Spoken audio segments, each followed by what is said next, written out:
Hallo und ganz herzlich willkommen zu dieser neuen Folge von Quellweisheit, dem Podcast für deine spirituelle Meisterschaft.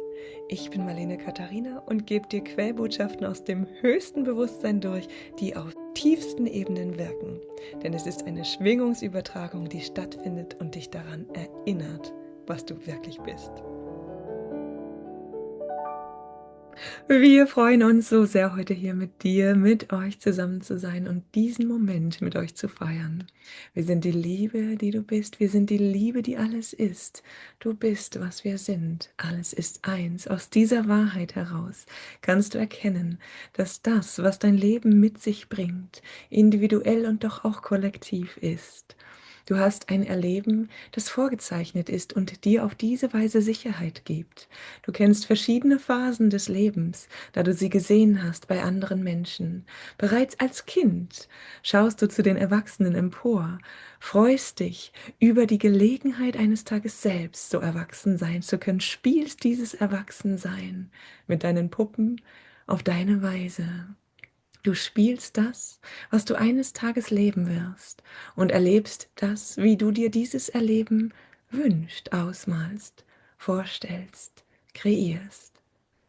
Die verschiedenen Phasen des Lebens also, kollektiv gesehen, erlauben dir, in einer Sicherheit durch all das zu gehen, was dir vorgezeichnet ist, was vorgelebt ist und was somit vertraut ist.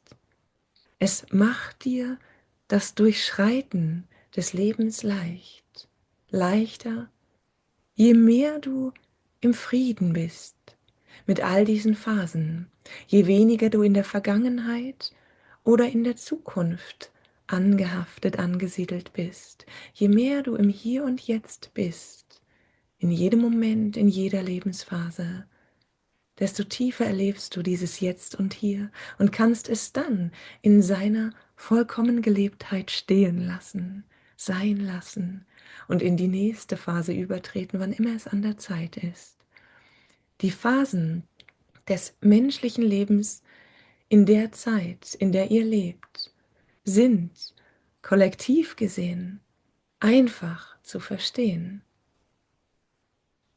Wir wollen auf diese einzelnen Phasen des normal Verstandenen hier nicht in Ausführlichkeit eingehen. Was wir jedoch sagen wollen ist, dass der Mensch erlebt, wie es ist, hilflos zu sein und auf andere Menschen angewiesen zu sein. Er kommt auf die Welt als ein Geschöpf, das Hilfe braucht, das Zuwendung braucht, das Liebe braucht. Und doch spürt es, fühlt es, dass die Liebe es ist, die ihn nährt, nicht der Mensch, der diese Liebe fließen lässt. Das menschliche Geschöpf fühlt ganz von Anfang an, dass ohne die Liebe nichts lebenswert ist. Erhält also ein solch menschliches Wesen keinerlei Liebe, in keinem Ausdruck, so verabschiedet es sich wieder, nicht weil es muss, weil es keinen Daseinszweck, keine Daseinssinnhaftigkeit fühlt. Der Mensch also kommt auf die Erde mit dem Wissen und Fühlen, dass er anderen Menschen die Möglichkeit gibt, Liebe fließen zu lassen. Er nährt sich von dieser Liebe in einer Selbstverständlichkeit, da er aus dieser Liebe, aus dieser Frequenz des reinen Seins inkarniert hat und diese ihm sehr nah ist.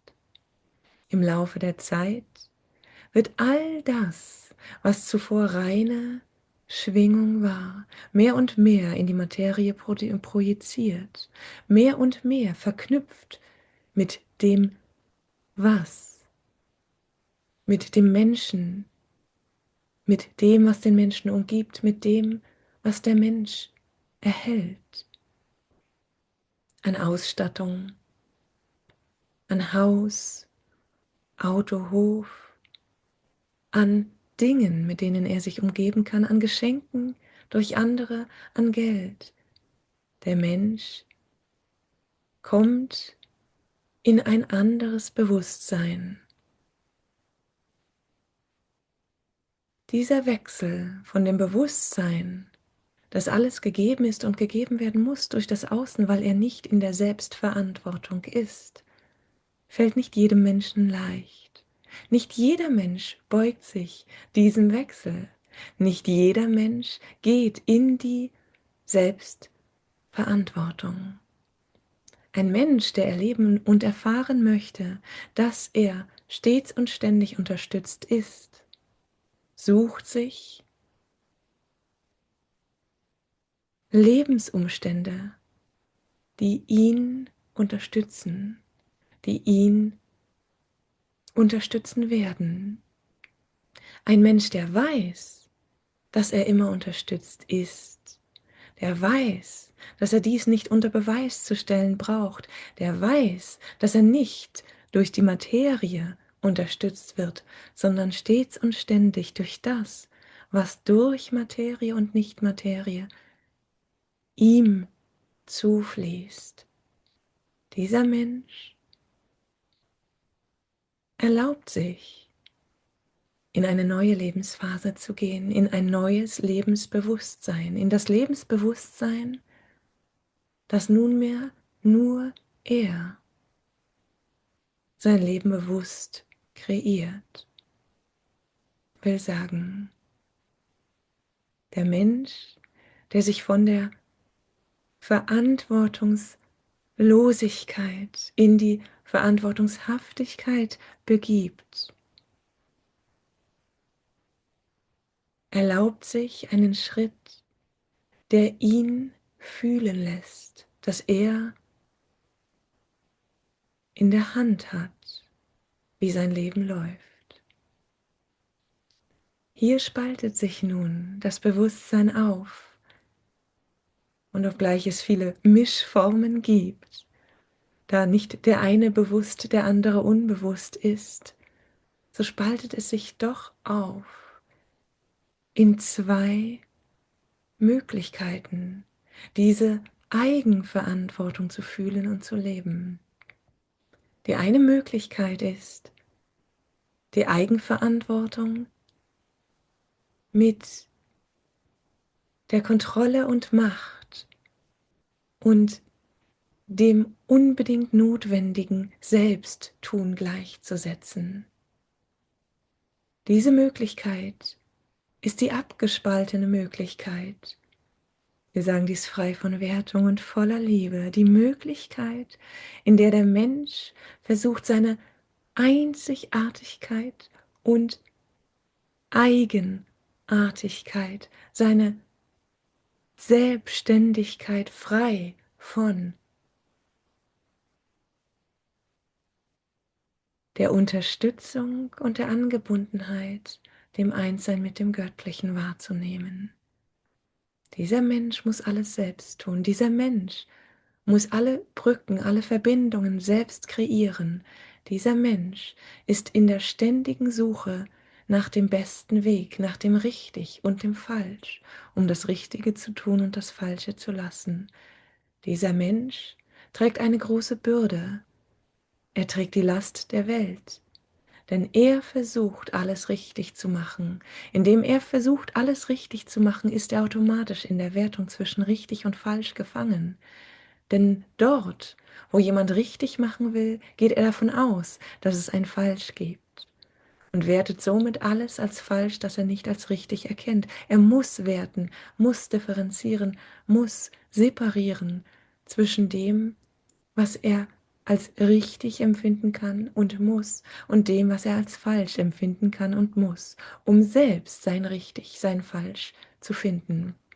Dies ist eine im Außen verankerte Selbstverantwortung, die versucht, über die Abtrennung Harmonie zu schaffen. Auf diesem Weg führt es den Menschen mehr und jeweils mehr in die Abtrennung hinein. Denn er versucht aus eigener Kraft, aus der abgetrennten Kraft, aus der limitierten Kraft des menschlichen Wollens, der menschlichen Handlungsfähigkeit heraus, einen harmoniegleichen Zustand zu kreieren. Der Mensch, der in dieser Lebensphase erkennt, dass seine Macht, sein Wirken und sein Handeln dann in Harmonie ist, wenn er es in Harmonie setzt mit der alleinen Harmonie. Dieser Mensch hat einen anderen Lebensentwurf und ein anderes Lebensbewusstsein, ein anderes Verantwortungsgefühl, Verantwortungsbewusstsein. Die Verantwortung dieses Menschen in der Selbstverantwortung erlaubt ihm zu erkennen, dass er niemals durch andere Menschen genährt, gefüttert, geführt, beeinflusst, beeinträchtigt worden ist, werden kann. Dieser Mensch erkennt, dass alles seinem Erlauben unterliegt, dass alles Geschehen in Korrelation zu seinem Empfinden des Einsseins mit der göttlichen Kraft der Liebe, die alles durchfließt, steht. Dieser Mensch also ist der das Selbstverantwortlichsein als ein Gottverantwortlichsein erkennen kann. Er kann die Verantwortung für sein Leben in göttliche Hand geben. Auf diese Weise versucht er nicht zu kontrollieren, versucht nicht künstlich eine Ordnung herzustellen, versucht nicht richtig und falsch zu differenzieren. Er vertraut in die Ordnung, die ist, erlaubt Ordnung in dem, was ist. Er vertraut auf den Frieden, nach dem alles strebt und sieht alles als Streben nach Frieden. Er vertraut auf die Liebe, die durch alles ausgedrückt wird und sieht in jedem Ausdruck die Liebe.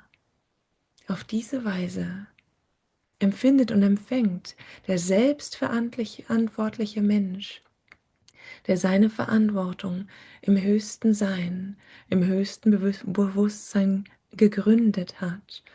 Auf diese Weise empfängt dieser Mensch ein Leben der ewigen Liebe, ein Leben der ewigen Entfaltung göttlicher Schönheit, ein Leben der Hingabe an die Harmonie, die ist. Wir sagen dies, um dir und euch ein Gefühl dafür zu geben, dass Verantwortung auf sehr unterschiedliche Weise verstanden werden kann und verstanden wird. Der Mensch, der sich durch die Verantwortung gedrängt fühlt, bedrängt fühlt, er sucht nach Wegen, sich aus der Verantwortung herauszuziehen. Er mag für sich einen Lebensentwurf kreieren, wo er keine Verantwortung für nichts hat, nicht einmal für sein eigenes Leben. Dieser Mensch mag andere Phasen nicht betreten, Phasen, in denen er Verantwortung für andere Menschen hat, Phasen, in denen er dem Leben gegenüber in der Selbstverantwortung steht, verantwortet und beantwortet, weshalb sein tägliches Leben auf die Weise gestrickt ist. Ein solcher Mensch mag sich fühlen, als wäre er noch Kind. Für andere mag es sich anfühlen, als wenn ein dieser Mensch noch Kind sei. Wir sagen jedoch, dieser Mensch, er sucht sich aus, Liebe durch andere, und wir sagen dies frei von Wertung und voller Liebe zu erzwingen.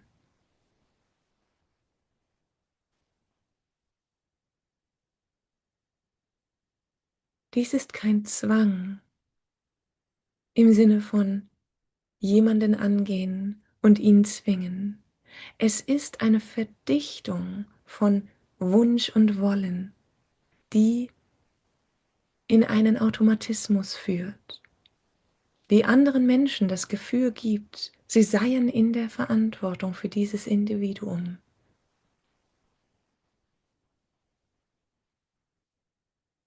Wir sagen dies und wir wiederholen es, voller Liebe und frei von Wertung. Denn ein solches Leben ist ein Leben, in dem erlebt wird, wie die Liebe durch alle hindurch einem zufließt. Entscheidest du dich für einen Lebensentwurf, in dem du nicht die Liebe erzwingen musst, da du sie weißt, da du sie fühlst, da du sie erkennst, bist du freier in dem, wie du lebst und was du lebst, in dem, was in der Welt zu dir fließt, ohne dass du es sicherstellen musst, dass du provozieren musst, dass es geschehe. In dieser göttlichen Selbstverantwortung werden die Phasen des Lebens, die ein Mensch gewöhnlich durchlebt, ausgehebelt. Das bedeutet nicht, dass diese Phasen auf dich nicht zutreffen. Das bedeutet einzig und allein, dass du in diesen Phasen doch immer du selbst bleibst, immer die Gelegenheit hast, immer die Möglichkeit hast, dich selbst zu erkennen, dich selbst anzunehmen, dir selbst den heiligen Raum zu geben, der dir zusteht, dir selbst die Göttlichkeit deines Lebens anzuerkennen, zuzusprechen, nicht abzusprechen, nicht herunterzuwürdigen, um ein anderes Wesen ins Zentrum deiner Aufmerksamkeit zu stellen. In deinem Gottbewusstsein, in deinem Gottverantwortungsbewusstsein erlebst du, dass dir die Lebensphasen ebenso zur Verfügung gestellt werden, wie sie mit deinem Explorationsdrang zusammenpassen, mit dem, was du auf der Erde erleben willst. Es mag sein, dass du äußerlich eben genau die Lebensphasen erlebst, die ein Mensch gewöhnlich so erlebt. Es mag sein, dass du heiratest, Kinder bekommst, geheiratet hast, Kinder bekommen hast. Es mag sein, dass diese Kinder groß werden, das Haus verlassen, die Kinder groß geworden sind, das Haus verlassen haben. Es mag sein, dass du in die Einsamkeit zurückgekehrt bist, im Alter, in die Einfachheit zurückgekehrt bist, im Alter. Es mag sein, dass du in die Einsamkeit und Einfachheit zurückkehren willst. Es mag sein, dass du zwischen den verschiedenen Möglichkeiten beizutragen eine wählst, in der du im Alter den anderen Generationen die Weisheit mitgibst, mit ihnen lebst, dich mit ihnen umgibst. Es mag sein, dass du auf so unterschiedliche und vielfältige Weise einen Lebensentwurf lebst, der äußerlich kaum zu unterscheiden ist von dem, was für normal befunden wird.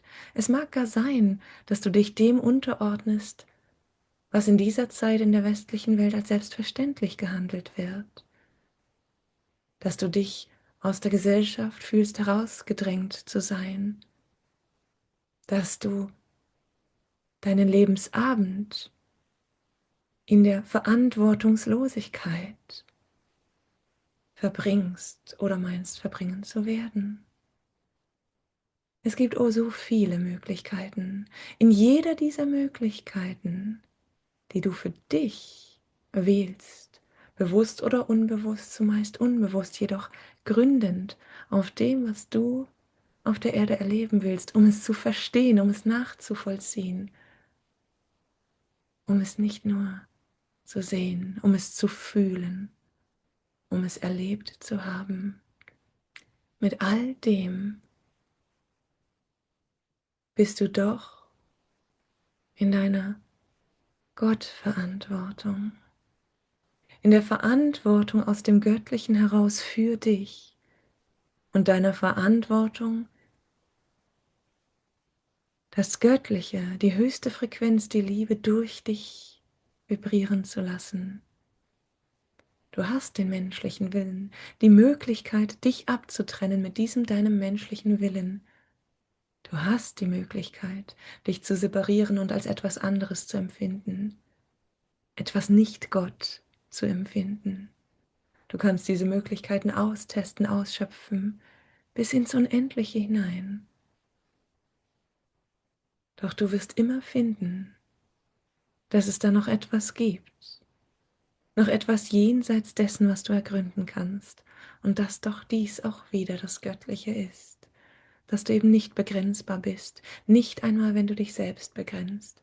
Aus diesem deinem höchsten Gottbewusstsein heraus, deinem Selbstverantwortungsbewusstsein heraus, kannst du die Lebensphasen leben, so wie sie kollektiv vorgegeben sind, oder auf andere Weise, und wirst doch immer wieder bemüht sein, bei dir zu sein, dich selbst zu sehen, dich in allem an allererste Stelle zu setzen. Wir sprechen hier nicht von Egoismus, nicht von gesundem Egoismus, wir sprechen hier nicht von Selbstzentriertheit, wir sprechen hier von dem Bewusstsein dafür, dass du dich als Individuum als primäre Erfahrungsgrundlage gewählt hast, dass du deine Form gewählt hast, um sie zu beleben mit der Göttlichkeit.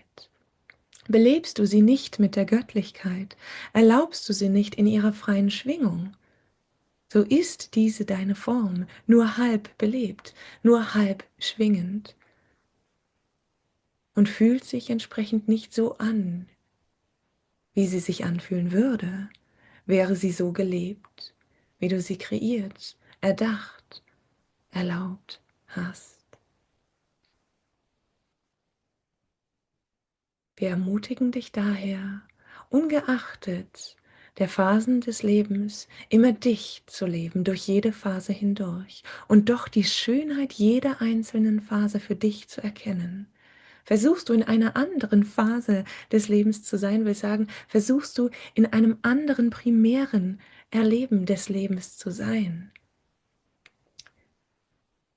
Wendest du dich ab vom Hier und Jetzt, wirst unzufrieden, denn der Frieden findet sich immer im Jetzt, im Hier, in dem, wie du bist, wo du bist, in diesem Moment. Die Ermutigung unsererseits also ist es, die Schönheit in jeder Lebensphase bereits zu sehen, wenn du sie nicht lebst, noch zu sehen, wenn du sie nicht mehr lebst, die Schönheit jeder Lebensphase anzuerkennen. Du wirst dann nicht zurückschauen und sagen, ach, in der Jugend, da war ich so leichtsinnig, ich hätte es anders machen sollen. Du wirst sagen, ach, in der Jugend, da war ich so frei, habe so unbeschwert gelebt, ganz gemäß dieser Phase des Menschseins, dieser Möglichkeit, dieser Ausdrucksform des Menschseins, des Gottseins in menschlicher Form.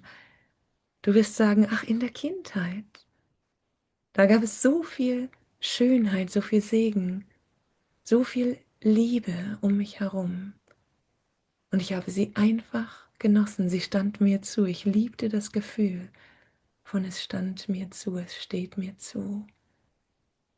Wann immer du ein Kind siehst, wirst du es nicht beneiden. Du wirst es befreuden. Du wirst Freude fühlen, die Freude des Kindes, die immer noch und immer in dir schlummert, in dir lebt. Denn du lebst jede Lebensphase zugleich. Doch wählst du eine, die deine, um sie bewusst im Hier und Jetzt als real empfunden zu erleben. Je mehr du dich also mit den Lebensphasen, die auf dich warten, die dich einladen, auf die du dich freust, auch wenn du dies nicht immer wahrnimmst, nicht anerkennst und vielleicht Widerstände dagegen hast. Je mehr du dich auf alle Lebensphasen, die noch vor dir stehen, die dich sehr wahrscheinlich erwarten, freuen kannst, umso mehr kannst du auch die Lebensphasen der anderen anerkennen. Fühlst keine Angst diesen Lebensphasen gegenüber, fühlst keine Angst dem Abbauen im Alter gegenüber. Du fühlst den Zauber, fühlst die Wahl in der Lebensphase, fühlst, dass eben jede Lebensphase eine ganz besondere Übermittlung von selbstverständlicher Liebe in sich birgt.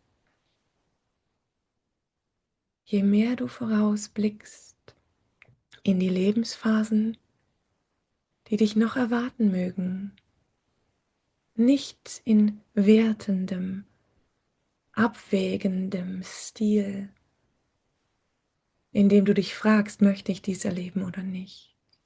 Nein, auf eine Weise, in der du bereits jetzt weißt, dass diese Lebensphasen einen anderen Zauber, eine andere Wunderhaftigkeit in deinen Erfahrungsreichtum bringen. Desto mehr kannst du auch diese Phasen in ihrer Entfaltung erlauben, ohne allzu sehr in der Enge der Angst zu sein, ohne allzu sehr eine bestimmte Vorstellung haben zu müssen, wie es sein wird und sein soll. Du wirst weder das eine noch das andere ablehnen, wirst weder jemandem wünschen, dass ihm dies geschehe oder etwas anderes geschehe. Du wirst erkennen, was die Seele des anderen, den du betrachtest, für Erfahrungen bereit ist zu machen. Du wirst erkennen, dass ganz gleich, wie die Form erscheint, wie es im Außen erscheint, wie es gewertet wird von dir und anderen, von der Welt, vom Kollektiv, von der Gesellschaft, dass ganz unabhängig von dieser Wertung das Erleben der Seele, das ist, was zählt. Das ist, was gewählt ist. Und so wirst du dich nicht identifizieren, was einem anderen geschehen ist, geschehen möge oder ganz sicher geschehen wird. Du wirst dich erkennen als deine primäre Wahl. Wirst sehen, dass es 1000 Möglichkeiten gibt und dass nur weil eine in den besonderen Fokus der Gesellschaft geraten ist, es nicht die einzige ist. Wirst sehen, dass du nicht wissen musst, welche der Erfahrungen du durchlebst, erlebst, dass du nicht wissen musst, ob du zu jenen gehörst, die auf diese oder eine andere Weise aus dem Leben treten, die einen langen oder kurzen Leidensweg bevorzugen und erleben, die bis zum Schluss geistig und körperlich fit bleiben oder nicht, die bis zum Schluss in ihrer göttlichen Selbstständigkeit bleiben oder sich der Fürsorge der anderen wieder erfreuen. Du musst nichts von all dem wissen und weißt doch, dass deine Wahl sein wird. Je mehr du dir darüber im Klaren bist, desto mehr bist du wieder im Hier und Jetzt, in deinem Leben, in deiner Frequenz. Lebst nicht die Frequenz eines anderen, was dazu führen würde, dass du auch deren Wahlen geneigt bist zu übernehmen. Denn wenn du in der Frequenz eines anderen bist, so suchst du auch die Lösungen zu bewirken, die du für den anderen wünschst. Und so hältst du dich auf, verstrickst du dich, könnten wir sagen, in dem Lebensentwurf eines anderen, in deinem sekundären Lebensentwurf, einem sekundären Lebensentwurf, nicht deinem gewählten primären Lebenserleben. Du erlaubst dein Sein, Du erlaubst deine Frequenz und aus deiner Frequenz heraus ergibt sich dir nicht ein Malen nach Zahlen, nicht ein vorgestaltetes Bild, nein, dein frei gewähltes Bild. Nun kommt der ein oder andere, die ein oder andere in den Druck des Wählenmüssens. Wenn ich doch alles wähle, dann muss ich doch nun wählen, damit ich dann, wenn es Zeit ist, mein Unterbewusstes so programmiert habe, dass es für mich dieses oder jenes wählt. Das ist der von uns zuerst beschriebene Weg der Selbstverantwortung. Er geht davon aus, dass er selbst in der Kontrolle ist, der Mensch, dass es selbst, das Wesen selbst, abgetrennt von der Göttlichkeit, für sich alles kreieren und kontrollieren muss.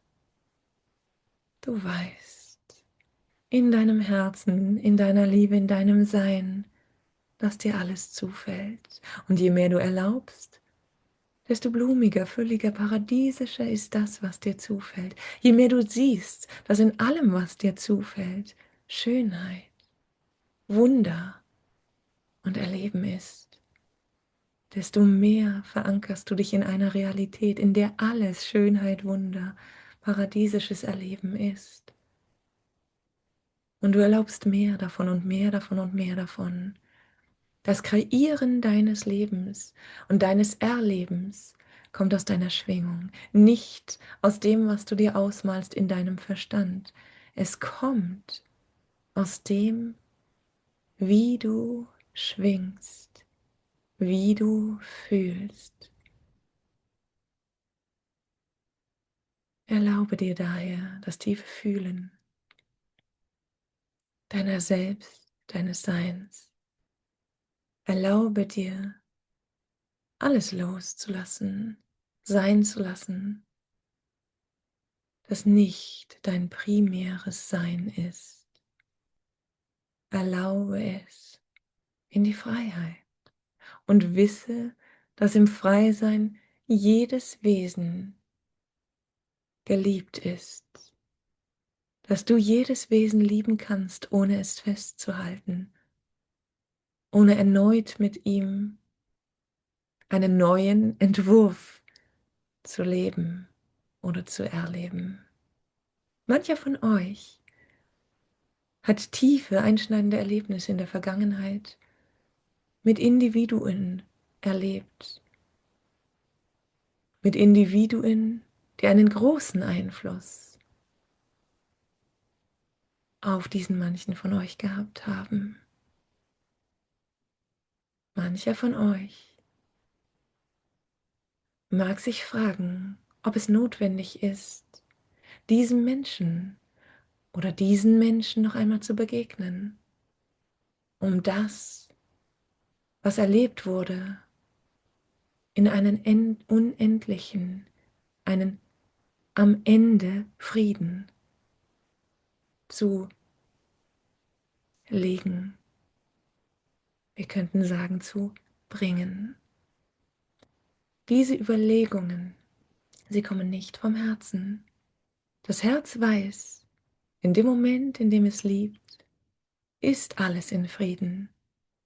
Wenn das Herz also nun diese Menschen liebt, die für viel Leid gesorgt haben mögen, die das Leben herausgefordert haben mögen, die eine besondere Rolle im Leben gespielt haben, die an irgendeiner Stelle beendet worden ist, beidseitig oder von einem von beiden oder durch das Spiel der Göttlichkeit. Diese Menschen können geliebt werden, ohne dass du ihnen noch einmal begegnen musst, ohne dass du sie ablehnen musst, ohne dass du sie aufwerten musst, ohne dass du das, was geschehen ist mit diesen Menschen, in ein neues Licht rücken musst. Das einzige Licht, das zählt, ist das Licht der Liebe, die Frequenz der Göttlichkeit, des Erkennens, dass alles eins ist. Erkennst du dies, so weißt du, dass du auch dieser Mensch bist, dass auch du diese Möglichkeit hast, all dies zu leben und zu erleben, dass du all dies gelebt und erlebt hast, nicht als primäre Wahl, jedoch als sekundäre Wahl. Und in der anderen Form es gar als primäre Wahl erlebt hast und erlebst. Genehmigst du dir diesen anderen mit Liebe zu begegnen auf der inneren Ebene, wann immer sie dir im Laufe der Zeit noch einmal über den Weg oder durch die innere Wahrnehmung laufen. Erinnerst du dich daran, ihnen mit Liebe zu begegnen, jedoch in deiner Frequenz und Energie zu bleiben? So tust du den größten Dienst an dich, den anderen und alles, was ist. Denn du erkennst, dass deine Wahl immer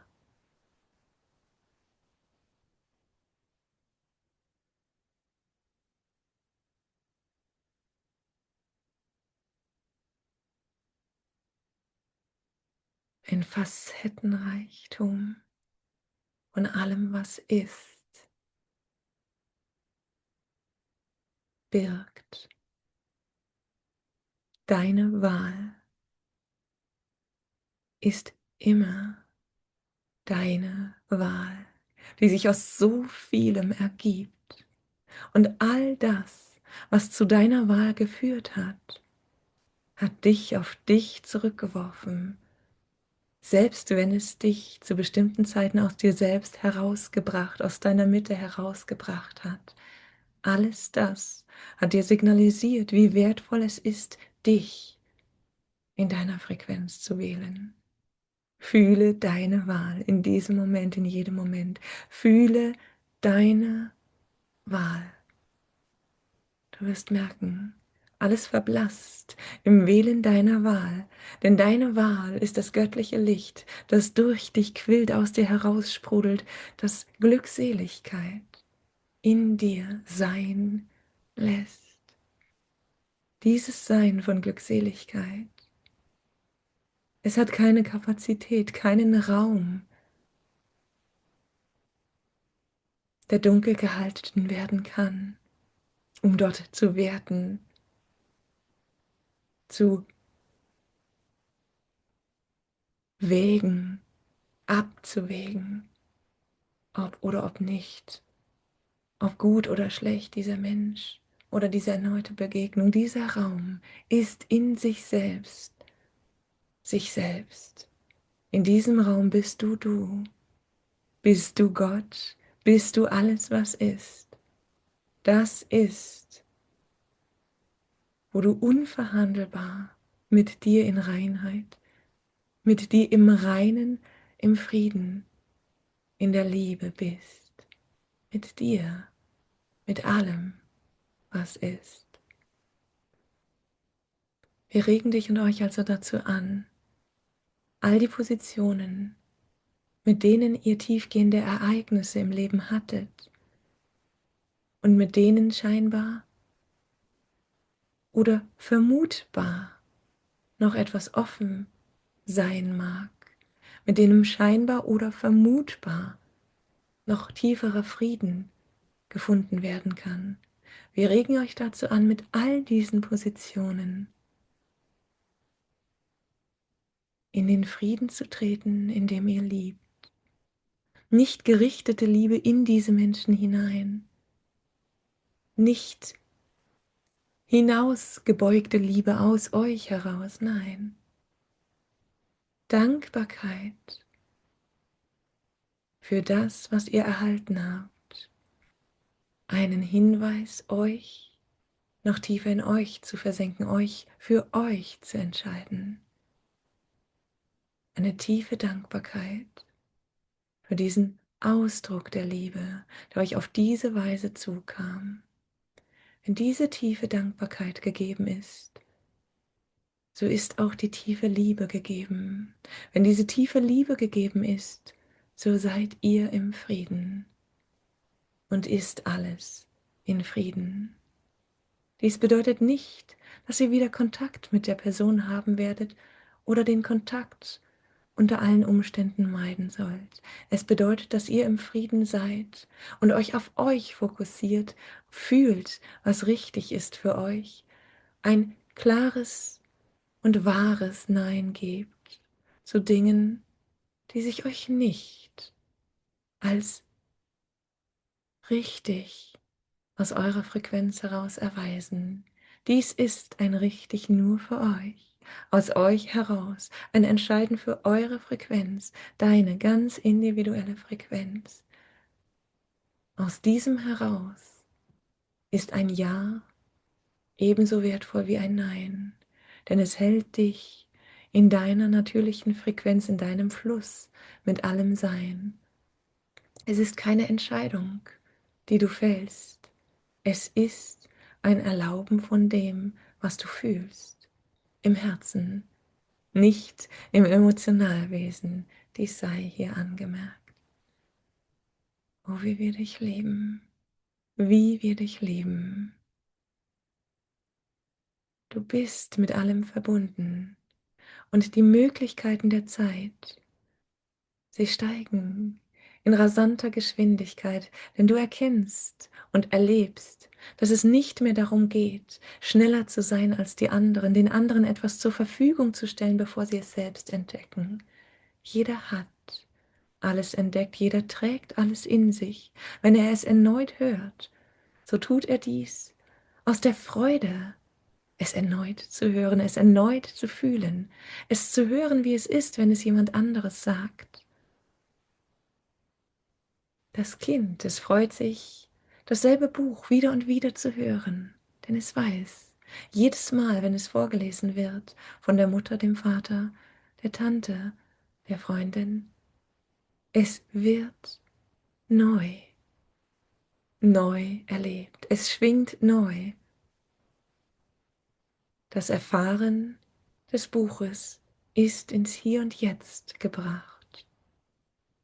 Es geht also nicht darum, zu denken oder zu hoffen, dass du derjenige bist, diejenige bist, die es als erstes den Menschen bringt, noch bevor sie es erkennen. Es gilt nicht, das, was du jetzt kreierst, als unbedingt notwendig für die Menschheit zu denken. Es gilt nicht, alles, was du kreieren kannst, auf die unbedingte Notwendigkeit für die Menschen zu prüfen. Es gilt zu spielen in dem und mit dem, das dir gegeben ist. Es gilt, das anzunehmen, was durch dich spielen und sprudeln möchte. Diese Zeit ist eine Zeit, in der dir und euch mehr und mehr klar wird, dass alle Ressourcen zur Verfügung stehen. Über Jahrhunderte hinweg hast du dir gewünscht, dass das, was du machen möchtest, unterstützt wird, dass du nicht suchen musst nach Menschen, die es mit dir zusammen machen, dass du nicht nach Dienern suchen musst, die dir einen Dienst tun, den keiner tun will, der nur für Geld gemacht wird oder für einen Anreiz, jedoch nicht aus der natürlichen Selbstfreude heraus. Du hast über Jahrzehnte, Jahrhunderte hinweg gewusst, dass das unmittelbare Manifestieren bedeutet, dass dir Dinge zur Verfügung stehen, die dein Denken übersteigen. In der jetzigen Zeit wandelt sich das Greifbare in das Nicht-Greifbare. Wo vorher Menschen und Maschinen standen, stehen jetzt Einsen und Nullen. Alles Knechten wird für den Verstand sichtbar und nachvollziehbar, ermöglicht durch etwas, das sich nicht hergeben muss dafür, sich dafür hergibt, ohne dass dieses sich hergeben als Verlust empfunden wird für den Menschen. Wir sprechen hier von der Digitalität und all dem Unterstützen, was das Digitale für dich und euch tun kann. Fühlt ihr euch unterstützt, so ist diese Unterstützung wie der verlängerte Arm von dem, was ihr tut. Macht ihr euch abhängig davon, so wisst ihr, dass ihr verschlungen werdet. Ebenso sehr wie durch jedes Werkzeug ihr entweder Unterstützung fühlen könnt oder dieses Werkzeug euch beherrschen lassen könnt. Es gilt nicht, das Werkzeug zu knechten. Es gilt mit allem, mit jedem, sei es menschlicher Natur, sei es gegenständlicher Natur, sei es aus dem Tier- oder Pflanzenreich, sei es digitaler Natur, sei es energetischer Natur. Es gilt mit allem, einen liebevollen Umgang zu pflegen. Beobachte dich somit, wie du umgehst mit dem, was dir zur Verfügung steht. Definiere dich nicht darüber, was du zur Verfügung stellst. Spiele mit dem, was ist, und erlaube dir, die Möglichkeiten der Zeit anzunehmen, anzuerkennen und wertzuschätzen. Hättest du einen Hausangestellten, der dein Haus und Hof in Ordnung hält, so hättest du die Möglichkeit, ihn zu knechten und nicht gut mit ihm umzugehen. Du hast genauso die Möglichkeit, liebevoll mit ihm umzugehen. Das, was bleibt, ist die Frequenz, mit der du umgehst, ganz gleich, was es ist. Die Welt ist nicht dazu, um alles in Ordnung zu bringen. Die Welt ist dazu da, um mit allem in Ordnung zu sein. Der Unterschied ist also deine Haltung und deine Frequenz. Nicht das, was du tust, sondern wie du alles tust. Denn wie du weißt, tust du alles. Alles, was auf der Welt geschieht, ist dein Tun in primärem oder sekundärem oder tertiärem oder eben noch weiter von dir entfernten Erleben. Alles, was auf der Erde gelebt und erlebt wird, ist dein Tun.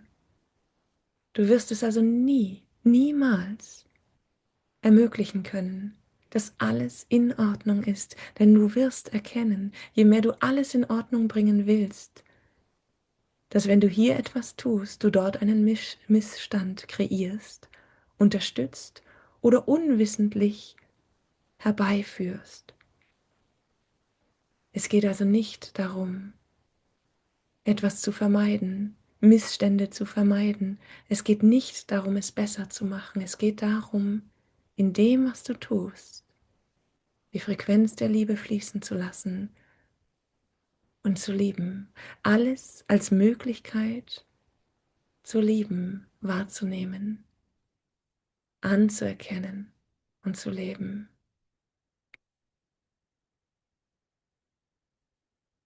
Wir lieben dich. Wir lieben, wir lieben, wir lieben. Das Wir sind wir, alles was ist. Und damit sind wir für jetzt und hier vollkommen.